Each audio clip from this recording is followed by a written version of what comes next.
Հայաստանի Հանրապետության կառավարությունը փետրվարի 12-ի նիստում հավանություն տվեց Հայաստանի Հանրապետության կառավարության եւ Զարգացման ֆրանսիական գործակալության միջև 2020-ի ապրիլի 23-ին ստորագրված ֆինանսավորման համաձայնագրի փոփոխություն համար 3-ի ստորագրման առաջարկությանը։ Հիմնավորման մեջ նշվում է, որ Հայաստանի Հանրապետության Արարատի եւ Արմավիրի մարզերում ջրային ռեսուրսների արդյունավետ կառավարումը, հողօգտագործման արտադրողականության բարձրացումը եւ ժամանակակից ոռոգման տեխնոլոգիաների ներդրումը կարևոր նախապայմաններ են գյուղական համայնքների տնտեսական զարգացման եւ դիմակայունության ամրապնդման համար։ Հայաստանի եւ Զարգացման ֆրանսիական գործակալության միջև 2020 թվականի ապրիլի 23-ին կնքված Հայաստան ոռոգվող գյուղատնտեսության զարգացումը Արարատի եւ Արմավիրի մարզերում ծրագրի ֆինանսավորման համաձայնագիրը միտված է վերոնշյալ նպատակների իրագործմանը, համատեղելով ինստիտուցիոնալ կարողությունների զարգացումը, ֆինանսական գործիքների ներդրումը եւ ներդրումային համապատասխան գործողությունները։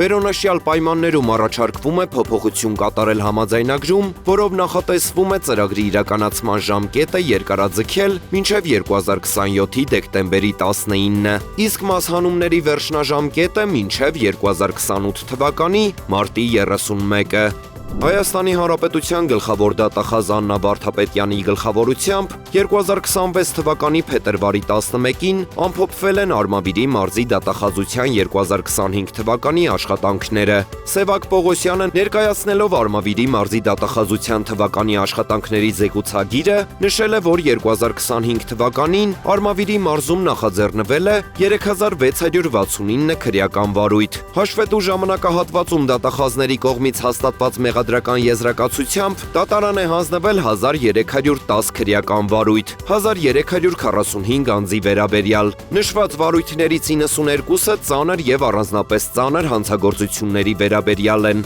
Այս համատեքստում Արմավիրի մարզի դատախազն ընդգծել է, որ 2025 թվականին մարզում գրանցված սպանության բոլոր 7 դեպքերը բացահայտված են։ Դրանցից 5-ն ուղարկված են դատարան։ 2025 թվականին դատարաններում ավարտվել է 1050 քրեական գործ, 1085 անձի վերաբերյալ։ Արմավիրի մարզի դատախազի տեղեկացմամբ 2025 թվականին քրեական վարույթներով պետությանը պատճառված վնասից վերականգնվել է 171 միլիոն 293 հազար դրամ։